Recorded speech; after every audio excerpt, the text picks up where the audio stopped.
சென்னை மெரினா மற்றும் பட்டினப்பாக்கத்தில் விதிக்கப்பட்ட 144 தடை உத்தரவு நள்ளிரவு 12 மணி முதல் அமலுக்கு வந்துள்ளது.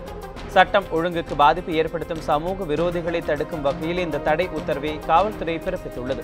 144 தடை உத்தரவு அமலுக்கு வந்துள்ளதால் மெரினாவில் பலர் ஒன்று கூடவும், ஊர்வலம், உண்ணாவிரதம், ஆர்ப்பாட்டம், மனித சங்கிலி கூட்டம் போன்றவற்றை நடத்தவும் தடை விதிக்கப்பட்டுள்ளது. அதே நேரத்தில் குடும்பத்தினர், குழந்தைகள், நடைபயிற்சி செல்வோர், ஓய்வெடுப்பவர்கள் மெரினாவுக்கு செல்லலாம் என காவல்துறை தரப்பில் தெரிவிக்கப்பட்டுள்ளது.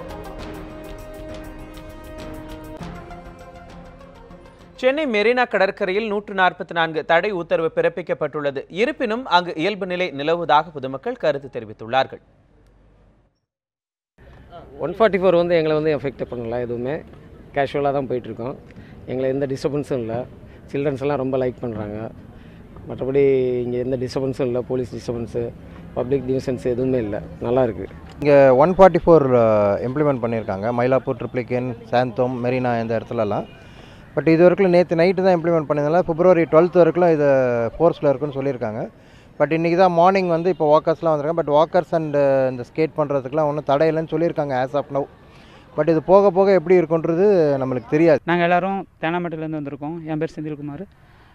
வழக்கம் போல் நாங்கள் வந்து ஞாயிற்றுக்கிழமை வந்து விளையாடுவோம். இந்த டைம் வந்து பார்த்திங்கன்னா கம்மியாக இருக்குது. ஏன்னா நைட்டு 12 o'clock தான் 144 தடை போட்டிருக்காங்க. இதனால் நிறைய பேர்த்துக்கு தெரியல. சில பேருக்கு, அதாவது விளையாடுறவங்களுக்கு மட்டும்தான் தெரிஞ்சிருக்கு. எப்பயுமே கலகலன்னு இருக்கும். ஆனால் இப்போ வந்து பார்த்திங்கன்னா வெறிச்சோடி இருக்குது. நாங்கள் எப்போவும் கேஷுவலாக சண்டே விளையாட வருவோம். அதே போல் தான் நாங்கள் இப்போவும் வந்திருக்கோம். மிட் நைட்டு நாங்கள் எஃப்இ யூஸ் பண்ணும்போது பார்த்தோம் 144 போட்டிருந்தாங்க. ஆனாலும் அந்தளவுக்கு ஒன்றும் தெரியலை. ஆனால் கூட்டம் கொஞ்சம் கம்மியாக தான் இருக்குது. அதே போல் அவங்களும் சொல்லிட்டாங்க, வாக்கிங் போகலாம், ஜாக்கிங் போகலாம், ஸ்போர்ட்ஸ் எதுனாலும் யூஸ் பண்ணிக்கலாம். மற்றபடி எந்த ப்ராப்ளமும் இல்லாமல் மட்டும் பார்த்துக்கணும். நாங்கள் எந்த ப்ராப்ளமும் பண்ண மாட்டோம். அதனால் எங்களுக்கு எந்த ப்ராப்ளமும் வராதுன்னு நம்பிக்கை இருக்குது. கேரளாவுக்கு சென்று திரும்பிய வேலூரைச் சேர்ந்த மேலும் ஒருவருக்கு பன்றிக் காய்ச்சல் பாதிப்பு கண்டறியப்பட்டுள்ளதால் பொதுமக்கள் அச்சமடைந்துள்ளனர். குடியாத்தம் சந்தை பகுதியிலிருந்து கேரளாவுக்கு சுற்றுலா சென்றுவிட்டு திரும்பிய 22 பேரில் சிலருக்கு வாந்தி, இருமல் ஏற்பட்டதால் அங்குள்ள தனியார் மருத்துவமனையில் பரிசோதனை நடத்தப்பட்டது. அதில் சிலருக்கு பன்றிக் காய்ச்சல் பாதிப்பு இருப்பது தெரியவந்த நிலையில் காய்ச்சலால் பாதிக்கப்பட்ட நாகம்மாள், விஜயா ஆகியோர் சிகிச்சை பலனின்றி உயிரிழந்தனர். இந்நிலையில் கேரளாவுக்கு சுற்றுலா சென்று திரும்பிய சந்தைப்பேட்டை பகுதியைச் சேர்ந்த கிருஷ்ணவேணி பன்றிக் காய்ச்சல் பாதிப்பால் தனியார் மருத்துவமனையில் சேர்க்கப்பட்டுள்ளார். பன்றிக் காய்ச்சலால் ஏற்கனவே 2 பேர் உயிரிழந்த நிலையில் மேலும் ஒருவருக்கு காய்ச்சல் பாதிப்பு ஏற்பட்டிருப்பது வேலூர் மக்கள் மத்தியில் பீதியை ஏற்படுத்தியுள்ளது. பன்றிக் காய்ச்சலை தடுப்பதற்காக 10 லட்சத்திற்கும் அதிகமான மாத்திரைகள் கையிருப்பில் இருப்பதாக மக்கள் நல்வாழ்வு மற்றும் குடும்ப நலத்துறை அமைச்சர் விஜயபாஸ்கர் தெரிவித்துள்ளார். திருச்சியில் செய்தியாளர்களை சந்தித்து பேசும்போது அவர் இதனை தெரிவித்திருக்கிறார். நமக்கு ஒரு 10 lakhs டேப்லெட்ஸ் இருக்குது. டேமிஃப்ளூ ஓவராலாக ஸ்டேட் ஃபுல்லாக எவ்வளோ நாளும் உடனே நமக்கு சப்ளை. 10 லட்சம் டேமிஃப்ளூ டேப்லெட்ஸ் இருக்குது, சிரப் இருக்குது. எவ்வளோ வேணாலும் இருக்குது. நம்ம ஓவராலாக 10 lakhs இருக்குது. இல்லை எவ்வளோ மேடம்? எவ்வளோ இருக்குது மேடம்? எவ்வளோ இருக்குது? 1500 இருக்குது. எவ்வளோ நாளும் நம்ம சப்ளை கொடுத்துருவோம். மேற்கு தொடர்ச்சி மலையில் பெய்து வரும் பலத்த மழையின் காரணமாக குற்றால அருவிகளில் வெள்ளப்பெருக்கு ஏற்பட்டுள்ளதால் அருவியில் குளிக்க தடை விதிக்கப்பட்டுள்ளது. வங்கக்கடலில் ஏற்பட்டுள்ள காற்றழுத்த தாழ்வு நிலை காரணமாக நெல்லை மாவட்டம் மேற்கு தொடர்ச்சி மலைத்தொடரில் கடந்த சில நாட்களாக மழை நீடித்து வருகிறது. வனப்பகுதிகளில் நேற்று இரவு முதல் பலத்த மழை பெய்து வருவதால் இன்று காலை குற்றாலம் மெயின் அருவியில் திடீரென தண்ணீர் அதிகரித்து வெள்ளப்பெருக்கு ஏற்பட்டது. இதனையடுத்து சுற்றுலா பயணிகளின் பாதுகாப்பை கருத்தில் கொண்டு குளிக்க காவல்துறையினர் தடை விதித்துள்ளனர். எனினும் 5 அருவியில் வெள்ளம் இல்லாததால் சுற்றுலா பயணிகள் அங்கு ஆனந்தமாக குளித்து சென்ற வண்ணம் உள்ளனர். ஜல்லிக்கட்டு போராட்டத்தின் போது நடந்த கலவரம் தொடர்பாக சிபிஐ விசாரணைக்கு உத்தரவிட வேண்டும் என லட்சிய திமுக கட்சித் தலைவரும் நடிகருமான டி ராஜேந்தர் வலியுறுத்தியிருக்கிறார். இதுகுறித்து சென்னை டி நகரில் செய்தியாளர்களிடம் பேசிய அவர் ஜல்லிக்கட்டு மீதான தடை நீங்கியிருப்பது வெற்றியின் முதல் படி என தெரிவித்தார். மெரினா கலவரத்தின் போது சென்னை நடுக்குப்பம் மீனவ கிராமம் கடுமையாக பாதிக்கப்பட்டுள்ளதாக தெரிவித்த டி ராஜேந்தர் மீனவர்கள் மீது எந்த நடவடிக்கையும் எடுக்கக்கூடாது எனவும் கேட்டுக்கொண்டார். 7வது நாள் எங்கிருந்து வந்தது தடாலடி மாற்றம்? ஏன் இந்த காவல்துறையின் அடாவடி சீற்றம்? திரைக்கதையை மாற்றியது யார்? அதனால் தான் சொல்லுகின்றேன், உண்மையிலேயே இதற்கு ஒரு சிபிஐ விசாரணை கமிஷன் வேண்டும். அது மட்டுமல்ல, இந்த அறவழி போராட்டத்துக்குள்ளே புகுந்து தீயை வைத்து கொளுத்திய அந்த தீய சக்திகள் யார் என்பது கண்டுபிடிக்கப்பட வேண்டும். திருப்பூர் மாவட்டத்தில் மர்ம காய்ச்சலால் 9 வயது சிறுமி பலியான சம்பவம் அதிர்ச்சியை ஏற்படுத்தியுள்ளது. திருப்பூர் மாவட்டம் அவினாசி அடுத்த தசராபாளையத்தைச் சேர்ந்த சேனாமூர்த்தியின் 9 வயது மகள் ரித்திகாவுக்கு கடந்த 2 நாட்களுக்கு முன்பு காய்ச்சல் பாதிப்பு காரணமாக கோவையில் உள்ள தனியார் மருத்துவமனையில் சேர்த்துள்ளனர். 2 நாட்களாக சிகிச்சை அளித்து வந்த நிலையில் நேற்று மாலை சிகிச்சை பலனில்லாமல் ரித்திகா உயிரிழந்தார். மர்ம காய்ச்சல் காரணமாக 9 வயது சிறுமி பலியான சம்பவம் அப்பகுதியில் பெரும் சோகத்தை ஏற்படுத்தியுள்ளது. கிருஷ்ணா நதியிலிருந்து பூண்டி நீர்த்தேக்கத்துக்கு கூடுதலாக 61 கன அடியாக அதிகரித்திருப்பதால் தமிழக விவசாயிகள் பொதுமக்கள் மகிழ்ச்சி அடைந்துள்ளனர். சென்னைக்கு குடிநீர் வழங்கும் பூண்டி நீர்த்தேக்கத்தின் நீர்மட்டம் குறைந்ததை அடுத்து கிருஷ்ணா நதிநீர் பங்கீடு திட்டத்தின்படி ஆந்திர மாநிலம் கண்டலேறு அணையிலிருந்து கடந்த 9ஆம் தேதி மாலை தண்ணீர் திறக்கப்பட்டது. நீர் திறப்பு படிப்படியாக அதிகரிக்கப்பட்டு 1850 கன அடி வரை திறக்கப்பட்டுள்ளது. இந்த தண்ணீர் கடந்த 21ஆம் தேதி பூண்டி நீர்த்தேக்கத்துக்கு வந்தடைந்தது. நேற்றைய நிலவரப்படி 303 கன அடியாக இருந்த நீர்வரத்து படிப்படியாக உயர்ந்து இன்று காலை நிலவரப்படி வினாடிக்கு 364 கன அடியாக அதிகரித்துள்ளது.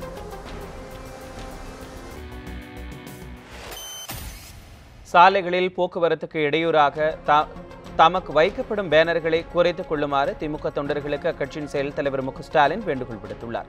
இதுகுறித்து திமுக தொண்டர்களுக்கு எழுதியுள்ள கடிதத்தில் திமுக பொதுக்கூட்டங்களின் போது தொண்டர்கள் சார்பில் வைக்கப்படும் வரவேற்பு பேனர்களால் பெருமிதம் கொள்வதாக தெரிவித்திருக்கிறார்.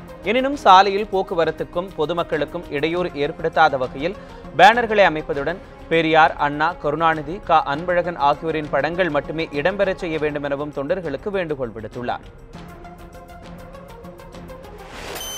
வருமான வரி விலக்கு உச்சவரம்பை 5 லட்சம் ரூபாயாக உயர்த்த வேண்டும் என பாமக நிறுவனர் ராமதாஸ் வலியுறுத்தியிருக்கிறார். இதுகுறித்து அவர் வெளியிட்டுள்ள அறிக்கையில் 2014ஆம் ஆண்டில் வருமான வரி விலக்கு உச்சவரம்பு 2.5 லட்சம் ரூபாயாக அதிகரித்த பின் இன்று வரை மத்திய அரசு உயர்த்தவில்லை என குறிப்பிட்டிருக்கிறார். வரி செலுத்துபவர்களின் எண்ணிக்கையை அதிகரிக்க வருமான வரி விலக்கு உச்சவரம்பை 5 லட்சம் ரூபாயாக அதிகரிக்க மத்திய அரசு நடவடிக்கை எடுக்க வேண்டும் என வலியுறுத்தியுள்ளார். மேலும் மூத்த குடிமக்கள் ஓய்வூதியத்துக்கு முழு வரி விதிப்பும் தங்கம் மீதான இறக்குமதி வரியை 5% குறைக்கவும் மத்திய அரசு நடவடிக்கை எடுக்க வேண்டும் எனவும் வலியுறுத்தியுள்ளார்.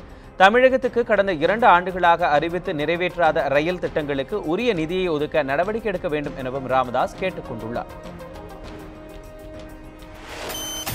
நெல்லை அருகே பூட்டிய வீட்டை உடைத்து 70 சவரன் நகை 32,000 ரூபாய் பணம் கொள்ளை போன சம்பவம் அப்பகுதியில் பெரும் பரபரப்பை ஏற்படுத்தியுள்ளது. நெல்லை பாளையங்கோட்டை தியாகராஜ நகர் 11வது தெருவைச் சேர்ந்த சுரேஷ் நம்பி தனியார் ஏஜென்சி நிறுவனம் நடத்தி வருகிறார். தொழில் நிமித்தமாக இவர் கேரளா சென்ற நிலையில் இவரது மனைவி செண்பகவல்லியும் வீட்டை பூட்டிவிட்டு தாயார் வீட்டுக்கு சென்றுள்ளார்.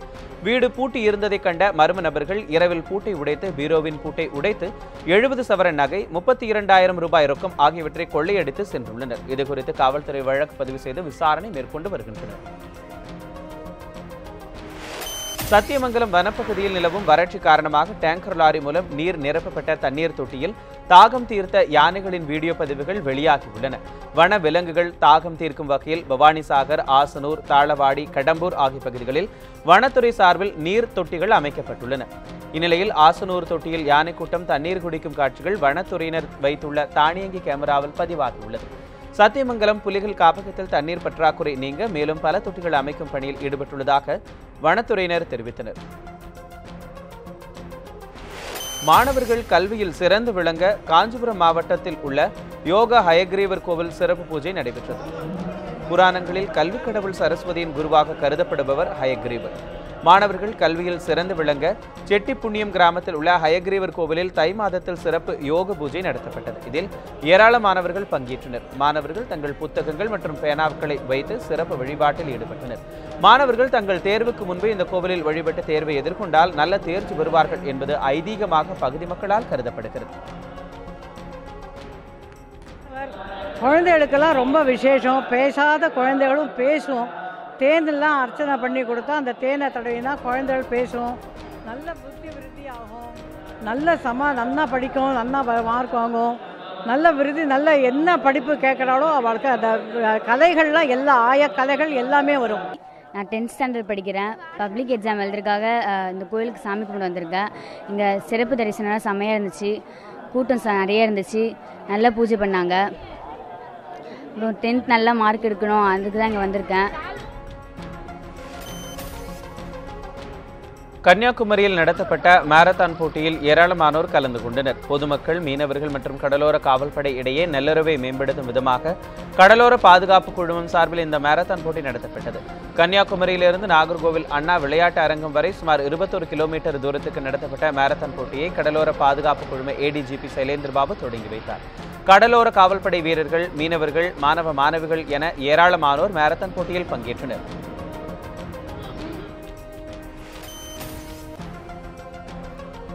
திருச்சி மாவட்டம் மணப்பாறை அருகே நடைபெற்ற ஜல்லிக்கட்டு போட்டியை ஏராளமான மக்கள் ஆர்வத்துடன் கண்டு களித்தனர். மணப்பாறை அருகே உள்ள கருங்குளத்தில் இன்று காலை ஜல்லிக்கட்டு போட்டிகள் நடைபெற்றன. இதில் 80 கிராமங்களைச் சேர்ந்த 700க்கும் மேற்பட்ட காளைகளும் 250க்கும் மேற்பட்ட மாடுபிடி வீரர்களும் பங்கேற்றனர். வாடிவாசலில் இருந்து திறந்து விடப்பட்டதும் சீறி பாய்ந்த காளைகளை மாடுபிடி வீரர்கள் உற்சாகத்துடன் போட்டி போட்டு அடக்க முயன்றனர். ஜல்லிக்கட்டு போட்டி நடைபெறுவதையொட்டி கருங்குளம் கிராமத்தில் ஏராளமான போலீசார் பாதுகாப்பு பணியில் ஈடுபடுத்தப்பட்டிருந்தனர். சிவகங்கை அருகே சிராவயல் கிராமத்தில் உரிய பாதுகாப்பு ஏற்பாடுகளுடன் மஞ்சு விரட்டு போட்டி உற்சாகமாக நடைபெற்று வருகிறது. சிவகங்கை, மதுரை, புதுக்கோட்டை உள்ளிட்ட மாவட்டங்களிலிருந்து 300க்கும் மேற்பட்ட காளைகள் பங்கேற்றுள்ள இந்த போட்டியில் நூற்றுக்கணக்கான மாடுபிடி வீரர்கள் ஆர்வத்துடன் களம் இறங்கி விளையாடி வருகின்றனர். வாடிவாசலுக்கு வரும் காளைகளுக்கு உரிய மருத்துவ பரிசோதனைகள் செய்யப்பட்டு பின்னர் போட்டிகளில் பங்கேற்க அனுமதி அளிக்கப்பட்டு வருகின்றன. காயம் ஏற்பட்டால் உடனே சிகிச்சை அளிக்க சிறப்பு மருத்துவ குழுவினர் தயார் நிலையில் வைக்கப்பட்டுள்ளதாக விழா குழுவினர் தெரிவித்துள்ளனர். இந்த போட்டியை காண பல்வேறு பகுதிகளில் இருந்தும் 5000த்திற்கும் மேற்பட்டவர்கள் பங்கேற்று ரசித்து வருவதால் 700க்கும் மேற்பட்ட காவல்துறையினர் பாதுகாப்பு பணிகளில் ஈடுபடுத்தப்பட்டுள்ளனர்.